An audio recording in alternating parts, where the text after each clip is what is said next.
एक गांव में एक परिवार सुख से अपना जीवन व्यतीत कर रहा था। उस परिवार में केवल पति पत्नी थे। समय बीतता गया, उनके घर में कोई बच्चा पैदा नहीं हुआ, इसलिए हमेशा पति पत्नी दुखी रहते थे।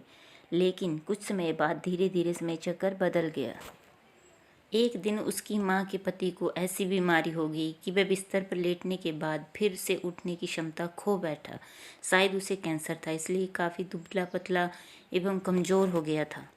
अब वह माँ अपने पति को बीमारी से बचाने के लिए शहर शहर भागने लगी। हर तरफ से लाचारी हाथ मिलने पर वह मायूस होकर पति को घर ले आई। घर लाकर पति की हालत धीरे धीरे बिगड़ती गई। इस दौरान पति को पता चला कि उसकी पत्नी प्रेग्नेंट है।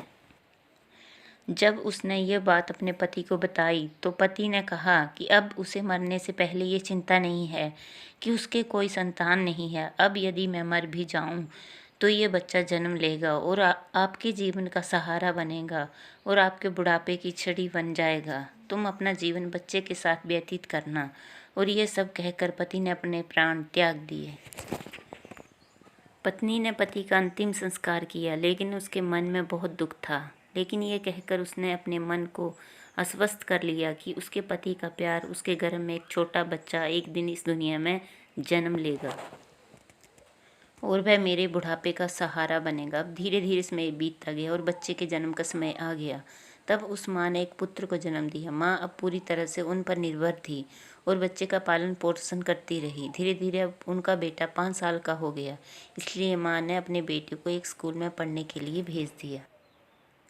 माँ की ममता विलक्षण होती है, इसलिए माँ अपने बेटे से बहुत प्यार करती थी। माँ अपने बच्चे का दर्द नहीं देख सकती थी, इसलिए माँ उस बच्चे का दुख एवं दर्द स्वयं उठाती थी। अमीर लोगों के घरों में काम करके कुछ पैसे बचाती थी। वह बेटे की हर मांग पूरी करती थी। धीरे धीरे बेटा बड़ा हुआ और उसने उसे गांव से बाहर शहर में पढ़ने के लिए भेज दिया। बेटा भी मन लगाकर पढ़ाई करने लगा और एक दिन वह एक बड़ा अधिकारी बन गया। जब माँ को इस बात का पता चला तो वह बहुत खुशी हुई। उसके जीवन के सभी संकट अब उसके बेटे द्वारा कट जाएंगे। बेटा अब गांव से दूर रहने लगा और आत्मविश्वास से अपना काम करने लगा।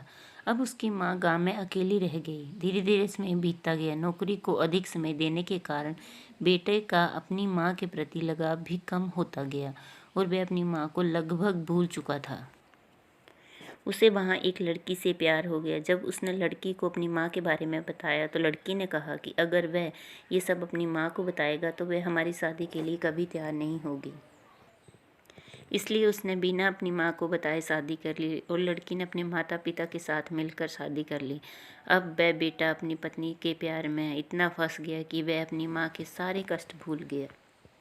लेकिन उस माँ के मन में उम्मीद थी कि एक दिन उसका बेटा ज़रूर आएगा।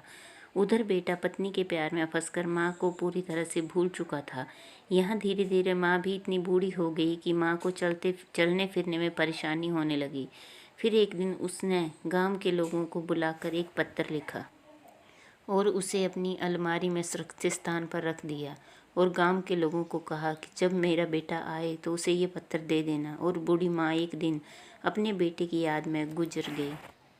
जब बेटा घर आया तो गांव में आकर उसे पता चला कि उसकी माँ अब इस दुनिया में नहीं रही और लोगों ने उसे बहुत बुरा भला भी कहा कि तेरी याद में तेरी माँ मर गई, तुम्हारे नाम की एक चिट्ठी रह गई है। बेटे ने जब वह चिट्ठी खोलकर देखी तो उसे चिट्ठी में माँ के उस दर्द भरे जीवन का सारा दर्द लिखा था। फिर बेटे को अपनी गलती का एहसास हुआ, लेकिन तब तक बहुत देर हो चुकी थी।